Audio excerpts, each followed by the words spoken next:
बिस्मिल्लाहिर्रहमानिर्रहीम। The last lesson, आखिरी सबक। I started for school very late that morning and was in great dread of a scolding, especially because the Mr. Hamill had said that he would question us on participles and I did not know the first word about them. Started शुरू किया यानी रवाना हुआ, for school school के लिए। Late मतलब ताख़ीर से, morning मतलब सुबह, ग्रेट मतलब बहुत ज़्यादा, ड्रीड मतलब खौफज़दा, स्कॉल्डिंग मतलब डांट डपट, स्पेशली मतलब ख़ासकर, बिकॉज मतलब क्योंकि, और पार्टिसिपल ये अंग्रेज़ी का एक टॉपिक है। जैसे टेंस होता है डायरेक्ट इनडायरेक्ट है, उसी तरह पार्टिसिपल भी इंग्लिश ग्रामर का एक टॉपिक है। I started for school very late that morning, उस सुबह मैं ताख़ीर से स्कूल के लिए रवाना हुआ, निकला।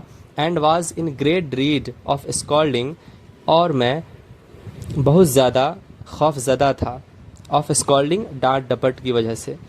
स्पेशली ख़ास करके, मिस्टर हैमिल हैड सेड, इसलिए कि मिस्टर हैमिल ने कहा था, डैट के ही वुड क्वेश्चन अस, कि वो हम लोगों से सवाल करेंगे, ऑन पार्टिसिपल पार्टिसिपल के मौजू पर। And I did not know, और मैं नहीं जानता हूँ, the first word about them, about मतलब के बारे में। हालांकि मैं पार्टिसिपल के पहले लफ्ज़ को भी नहीं जानता हूँ और वो हमसे सवाल पूछेंगे। इसी खौफ की वजह से और डांट डपट की वजह से मैं स्कूल उस सुबह लेट से रवाना हुआ।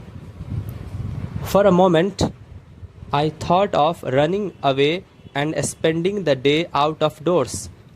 फॉर अ मोमेंट एक लम्हे के लिए, आई थॉट मैंने सोचा, रनिंग अवे के भाग जाऊं दौड़कर, एंड स्पेंडिंग द डे और पूरा दिन गुजार दूं, out of the day doors दरवाजे के बाहर, यानी स्कूल के बाहर ही पूरा दिन गुजार दूं।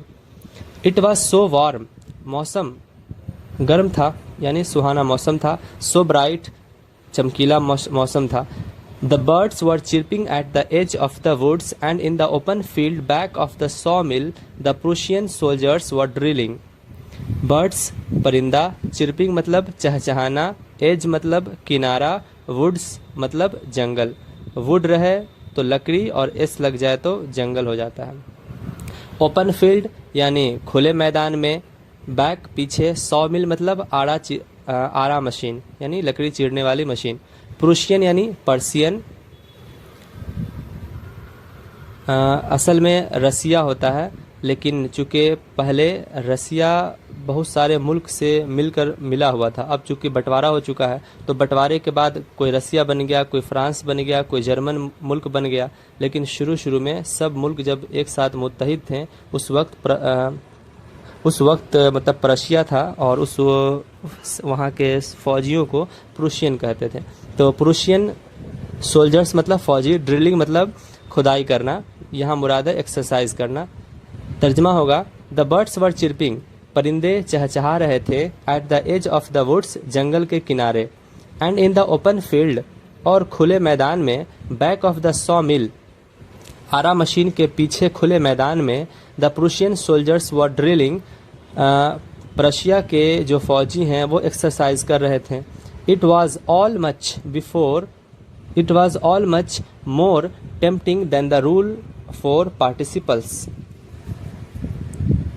टेम्पटिंग मतलब दिलकश, दिल को अच्छा लगने वाला, दैन मतलब के मुकाबले में, रूल ऑफ पार्टिसिपल वही पार्टिसिपल के जो कानून और ज़ाब्ते हैं, ग्रामर है। It was all much more tempting, ये तमाम की तमाम चीज़ें यानी परिंदों का चहचहाना, खुले मैदान में आरा मशीन के पीछे सोल्जर्स का एक्सरसाइज करना, मौसम का अच्छा लगना, ये तमाम चीज़ें मोर टेम्पटिंग बहुत ही ज़्यादा दिलकश थीं, than the rule of participle के रूल के मुकाबले में। But I had the strength to resist and hurried off to school. Strength मतलब ताकत, रेसिस्ट मतलब रोकना, काबू पाना, हरीड ऑफ मतलब जल्दी से वापस भाग आना, टू स्कूल की तरफ। But I had the strength to resist, लेकिन मुझे अपने आप पर काबू पाने की ताकत थी, and hurried off to school, और स्कूल वापस आने का जज्बा था, स्कूल वापस आने की भी ताकत थी। मतलब इन चीज़ों की तरफ दिल तो कर रहा था कि दिन गुजार दूं स्कूल से बाहर, लेकिन फिर मैंने अपने नफ्स पर काबू पाया और वापस स्कूल की तरफ आ गया। ये मफहूम है। When I passed the town hall there was a crowd in front of the bulletin board. Passed यानी गुजरा, क्राउड मतलब भीड़, इन फ्रंट मतलब सामने, बुलेटिन बोर्ड यानी notice board. When I passed the town hall, जब मैं टाउन हॉल के करीब से गुजरा, there was a crowd in front of the bulletin board, तो बुलेटिन बोर्ड के जस्ट सामने भीड़ लगी हुई थी। For the last 2 years, all our bad news had come from there. The lost battles, the draft, the orders of the commanding officer, and I thought to myself without stopping, what can be the matter now? Last 2 years, गुज़िश्ता 2 सालों। Bad news बुरी खबर। Lost battles यानी battle मतलब जंग, हारी हुई जंग। Draft मतलब दाखिल करना, मुराद यहाँ है कि सेना में भर्ती होना। ऑर्डर मतलब ऑर्डर। कमांडिंग ऑफिसर यानी कि आला कमान। गुज़िश्ता 2 सालों से ऑल आवर बैड न्यूज़, हमारी तमाम बुरी खबरें, हैड कम फ्रॉम देयर, वो इसी जगह से आती हैं, यानी इसी बुलेटिन बोर्ड, नोटिस बोर्ड से आती हैं। और ख़बरें कौन कौन हैं? जैसे द लॉस्ट बैटल, हारी हुई जंग की खबरें। द ड्राफ्ट, सेना में भर्ती होने वाली खबरें। The orders of the commanding officer, आला कमान के जो अहकामात और हिदायत जो आते हैं, ऑर्डर्स आते हैं, वो तमाम की तमाम खबरें इसी नोटिस बोर्ड ही पर लिखी जाती हैं, जिसके ज़रिए हमें पता चलता है। And I thought to myself, और मैंने अपने आप में सोचा, विदाउट स्टॉपिंग, बगैर रुके हुए, what can be the matter now, अब कौन सा मामला हो गया है। मैटर मतलब मामला। Then, as I hurried by as fast as I could go, the blacksmith watcher who was there with his apprentice reading the bulletin called after me, "Don't go so fast, bub. You will get to your school in plenty of time." Hurried मतलब जल्दी से, fast मतलब तेज, black Smith मतलब लोहार, लोहा का काम करने वाला, वॉचर नाम है, अप्रेंटाइस शागिर्द या फिर मुआविन, रीडिंग मतलब पढ़ना, बुलेटिन मतलब खबर, न्यूज़। बब यहाँ बॉय के माने में है, लड़के के माने में, प्यार से बब कह रहा होगा। प्लेंटी मतलब बहुत ज़्यादा, प्लेंटी ऑफ टाइम, बहुत ज़्यादा वक्त।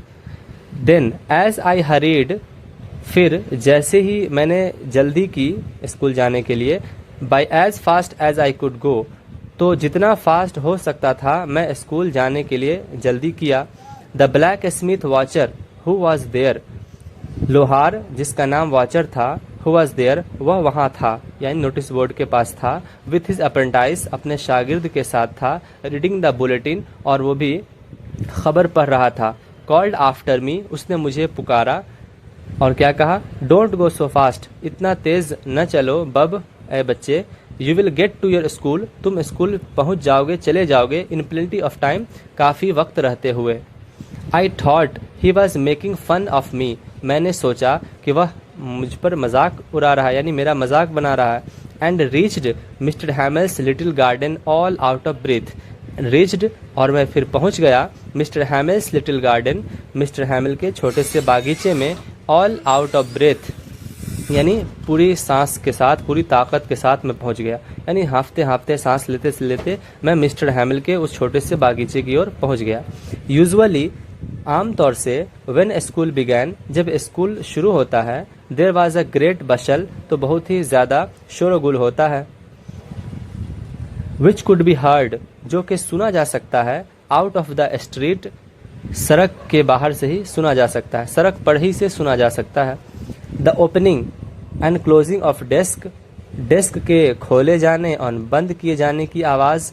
Lessons repeated in unison, unison मतलब एक ही आवाज़ में, लेसन्स रिपीटेड इन यूनिसन, एक ही आवाज़ में, एक ही लय में सबक के दोहराए जाने की आवाज़। वेरी लाउड, बहुत ज़्यादा शोर।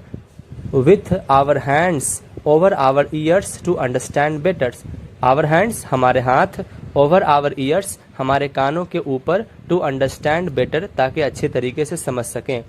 And the teacher's great ruler rapping on the table, और टीचर का ग्रेट यानी बड़ा सा, रूलर यानी छड़ी, रैपिंग खटखटाना, ऑन द टेबल टेबल पर।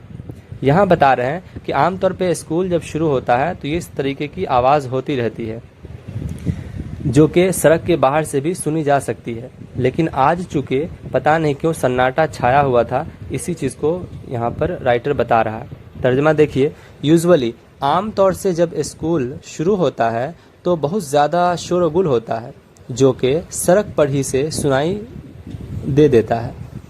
किस तरह की आवाज़ होती है क्लास के अंदर जो सड़क से सुनाई देती है, बता रहे हैं। The opening and closing of desk, desk के खोले और बंद किए जाने की आवाज़, एक ही आवाज़ में सबक के रिपीट किए जाने की आवाज़, शोर व गुल, और बच्चों का हाथ अपने कानों पर रखना ताकि अच्छी तरीके से समझ सकें, टीचर का अपने बड़ी सी छड़ी को टेबल पर खटखटाना या मारना, ये सारी चीज़ें बाहर ही से सुनी जा सकती हैं। बट लेकिन now it was all so still, still मतलब खामोश, शांत। लेकिन अब ये तमाम चीज़ें शांत थीं, खामोश थीं, कुछ भी नहीं हो रहा था ऐसा।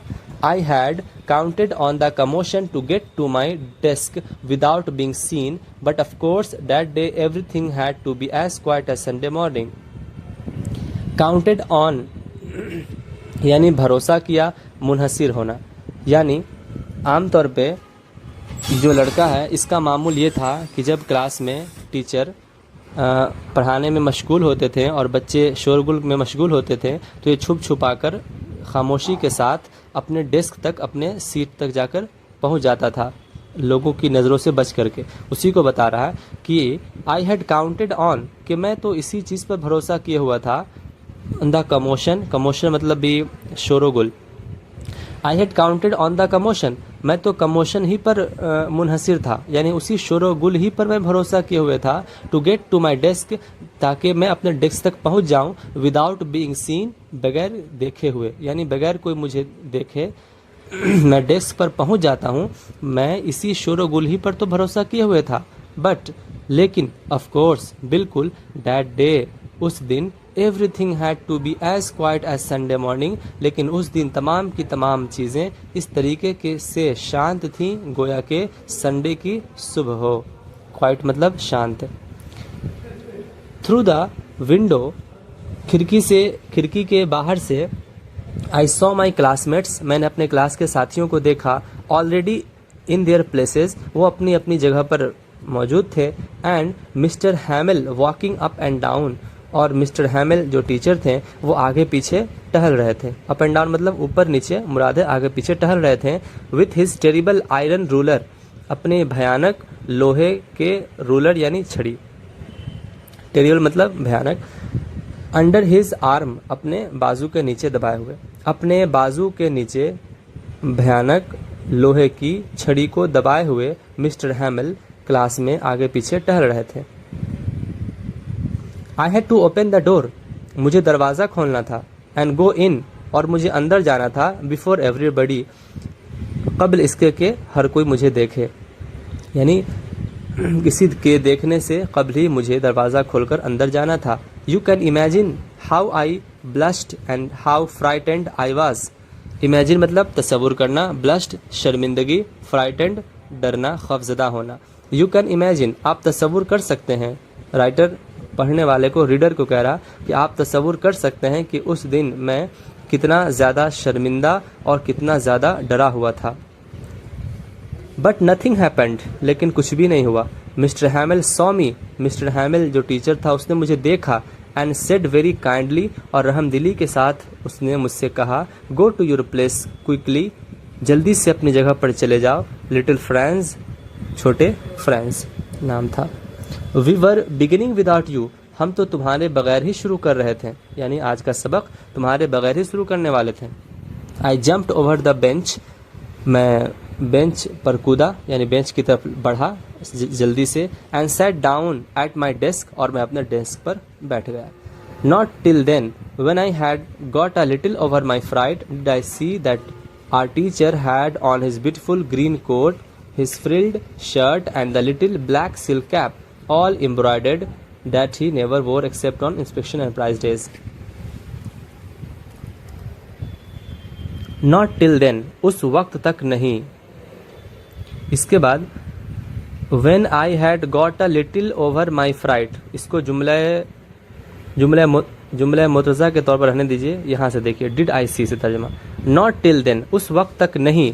डिड आई सी, मैंने देखा था। डैट आवर टीचर, कि हमारे टीचर जो हैं हैड ऑन, पहने हुए हैं। हैड ऑन मतलब पहना होना। हिज ब्यूटीफुल ग्रीन कोट, अपने खूबसूरत हरे कोट को पहने हुए हैं। हिज फ्रिल्ड, फ्रिल्ड मतलब डिज़ाइन किया हुआ। पीछे देखिए शर्ट मतलब शर्ट। लिटिल ब्लैक सिल्क, छोटे काले रेशमी, छोटी काली रेशमी टोपी। एम्ब्रॉयडर्ड मतलब नक्शो निगार जिस पर किया गया हो। नेवर मतलब कभी भी नहीं। वोर यानी पहना, ये पास्ट है वियर का, कभी भी नहीं पहना था। एक्सेप्ट सिवाय, इंस्पेक्शन यानी जांच पड़ताल या चेकिंग के दिन। एंड प्राइज डेज, और जिस दिन इनाम तकसीम होता उस दिन। कह रहा नॉट टिल देन, उस वक्त तक नहीं मैं देख सका कि हमारे टीचर अपना खूबसूरत हरे रंग का कोट पहने हुए हैं, डिज़ाइन की हुई शर्ट भी है और छोटी रेशमी टोपी है और सब की सब नक्शो निगार वाली है। और ये वो तमाम चीज़ें हैं डैट ही नेवर वोर, जिसको वो कभी भी नहीं पहना करते थे। एक्सेप्ट सिवाय, इंस्पेक्शन यानी जांच पड़ताल के दिन या फिर इनाम जिस दिन तकसीम होता उस दिन सिर्फ पहना करते थे। यहाँ जुमले मुतज़ा जो उसका तर्जमा होगा when I had got a little over my freight.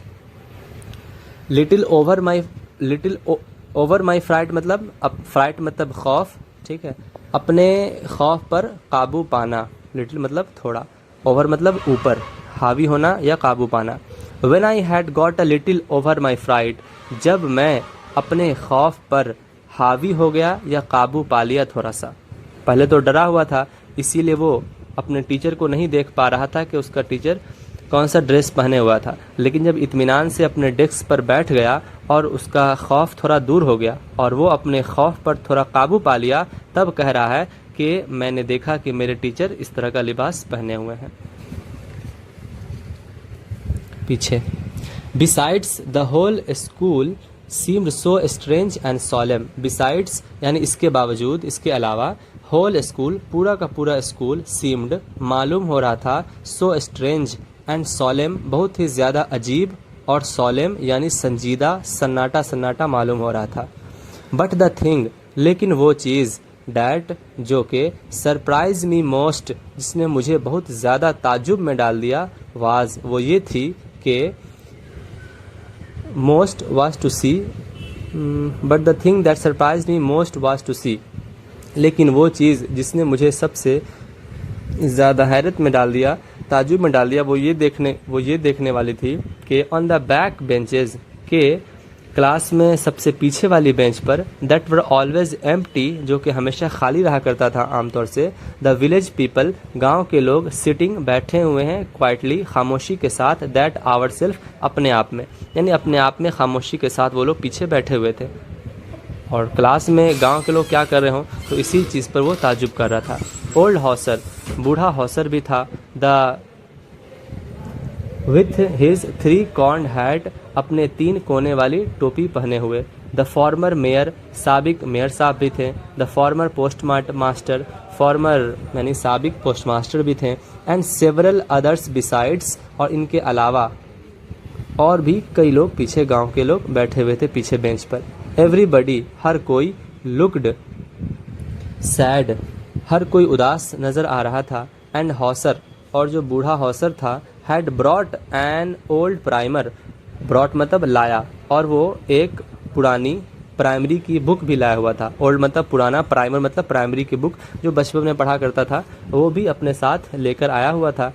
Thumbed at the edges, थम मतलब अंगूठा, थम मतलब अंगूठा लगा हुआ, एजेस मतलब किनारे, किनारे से मुराद वो पुरानी किताब थी तो किताब पलटने की वजह से कागज़ के किनारे में अंगूठे का निशान मैंने बन गया था, गंदा हो गया था। उसी को बता रहे हैं कि वो पुरानी किताब लाया हुआ था, थम्ड एट द एजेस, के जिसके किनारे पर अंगूठे का निशान लगा हुआ था, अंगूठा बना हुआ था उन्हें बार बार पलटने की वजह से। एंड ही हेल्ड इट, और वो हॉसर है जो उस पुरानी किताब को हेल्ड यानी पकड़े हुए था, ओपन खोले हुआ था, ऑन हिज नीज यानी अपने घुटने पर खोले हुआ था, with his great spectacles lying across the pages. Spectacles मतलब चश्मा, लाइंग मतलब पड़ा हुआ होना, यहाँ मुराद है देखना या निगाह डालना। अक्रॉस मतलब आर पार होता है, यहाँ मुराद है कि पूरे पेज पर, ठीक है। हाँ, with his great spectacles lying across the page, अपने बड़े से चश्मे को पहने हुए और पूरे पेज पर देख रहा था। तर्जमा होगा कि and he held it open on his knee, और वो लिटिल हॉसर, बूढ़ा हॉसर जो था वो अपने किताब को पकड़े हुए था, अपने घुटने पर खोले हुआ था और अपने बड़े से चश्मे को लगाकर पूरे पेज को निहार रहा था, देख रहा था। While I was wondering about it all, wondering मतलब ताज्जुब करना। जब मैं इन तमाम चीज़ों के बारे में ताज्जुब कर रहा था, mister हैमिल mounted his chair, mount मतलब बैठ गए, मिस्टर हैमिल अपने चेयर पर बैठ गए, एंड और in the same grave and gentle tone, grave मतलब से मतलब वही पहले ही की तरह, ग्रेव मतलब संजीदा, जेंटल मतलब सुकून, टोन मतलब लहजा, और in the same grave and gentle tone, और उसी संजीदा और पुरसुकून लहजे में, which he had used to me, जो उन्होंने मेरे लिए इस्तेमाल किया था, सेड कहा, क्या कहा, माई चिल्ड्रन मेरे बच्चे, this is the last lesson, यह आखिरी सबक है, आई शेल गिव यू जो मैं तुम्हें दूंगा या मैं तुम्हें जो पढ़ाऊंगा। The order has come from Berlin, Berlin से ऑर्डर आ चुका है, टू टीच कि पढ़ाया जाए, ओनली जर्मन, यहाँ सिर्फ जर्मन ज़बान पढ़ाई जाए, यही ऑर्डर आया है। In the schools of Alsace and Lorraine, Alsace और लॉरेन के स्कूलों में सिर्फ जर्मन ज़बान पढ़ाई जाए, बर्लिन से ये ऑर्डर आ चुका है। The new master comes tomorrow, नए उस्ताद कल आएंगे जर्मन पढ़ाने के लिए। This is your last French lesson, आज जो है तुम्हारा आखिरी फ्रेंच का लेसन है। फ्रेंच ये ज़बान है, फ्रांस में बोली जाती है। I want you to be very attentive, attentive मतलब मुतवज्जे होना। आई वॉन्ट मैं चाहता हूँ, यू कि तुम लोग, बी हो जाओ, वेरी अटेंटिव बहुत ज़्यादा मुतवज्जे हो जाओ। जब ये बात मिस्टर हैमिल कहते हैं क्लास में, तो ये लिटिल फ्रेंड जो होता है वो क्या कहता है, सुनिए। What a thunderclap these words were to me, thunder मतलब होता है बिजली का कड़कड़ाना, आवाज़ होना, यहाँ मुराद है सदमा, दिल पर चोट लगना, धक्का लगना। व्हाट अ थंडर क्लैप, कितनी ज़्यादा सदमे वाली बात है। दीज वर्ड्स ये जुमले मेरे लिए, वर टू मी ये जुमले मेरे लिए कितने ज़्यादा सदमे वाले थे और कितने ज़्यादा दिल पर लगने वाले थे। Oh the wretches that was what they had put up at the town hall, wretches मतलब बदमाश आदमी, वैसे तो इसका माना चुड़ैल होता है, लेकिन यहाँ बदमाश आदमी या बुरा आदमी। हाँ आगे क्या, हैड पुट अप यानी चस्पा करना, चिपकाया होना, टाउन हॉल मतलब वही नोटिस बोर्ड पर जहाँ से वो गुजर रहा था और जो नोटिस लगी हुई थी, जहाँ भीड़ लगी थी लोगों की शुरू में, उसी के हवाले से कह रहा है। सोच इसके जहन में आती है, ओह अच्छा, द रिचेस बदमाश आदमी, दैट वाज व्हाट वही वो चीज़ है, यही वो चीज़ है, दे हैड पुट अप जो उन्होंने चस्पा किया हुआ था, एट द टाउन हॉल यानी नोटिस बोर्ड पर जो उन्होंने चस्पा किया हुआ था, जो भीड़ लगी हुई थी वहाँ पर, वहाँ यही लिखा हुआ था कि जर्मन पढ़ाया जाएगा, फ्रेंच बंद होगी अब यहाँ पढ़ाई। द लास्ट फ्रेंच लेसन ताजुब से कह रहा है कि ये फ्रेंच ज़बान का आखिरी लेसन है।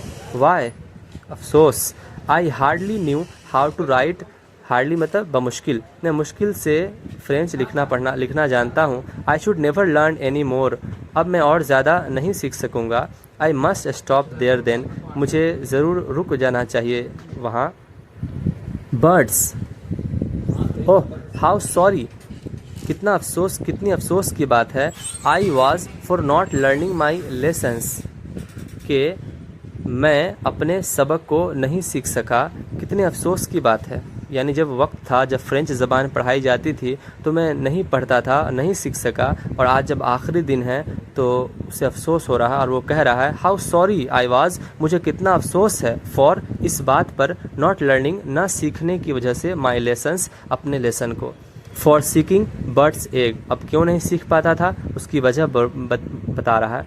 फॉर सीकिंग यानी तलाश करना, बर्ड्स एग चिड़ियों का अंडा, ऑन और या गोइंग स्लाइडिंग ऑन द सार, सार मतलब नदी, पानी, झरना वगैरह पानी के किनारे, स्लाइडिंग मतलब फिसलना, कश्ती बानी वगैरह करना, कश्ती चलाना।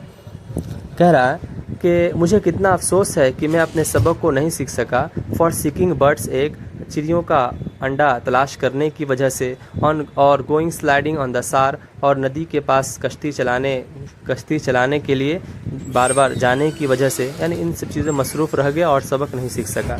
माई बुक्स मेरी किताबें, दैट हैड सीम्ड जो कि मालूम होती थी, सच अ न्यूसेंस बहुत ज़्यादा परेशान कुन मालूम होती थी, अ वाइल अगो कुछ लम्हे पहले, सो हैवी टू कैरी बहुत भारी मालूम होती थी उठाने में, माई ग्रामर मेरी ग्रामर की किताब, and my history book of cents और सूफिया इकराम की तारीख़ की मेरी किताबें, वर ओल्ड फ्रेंड्स नाउ अब वो तमाम की तमाम भारी किताबें और जो मुसीबत लगती थी किताबें, वो सारी की सारी किताबें, वर ओल्ड फ्रेंड्स नाउ अब वो मेरी पुरानी दोस्त की तरह हो गई हैं, यानी अब उनसे मोहब्बत हो गई है क्योंकि अब पढ़ाई छूट रही है।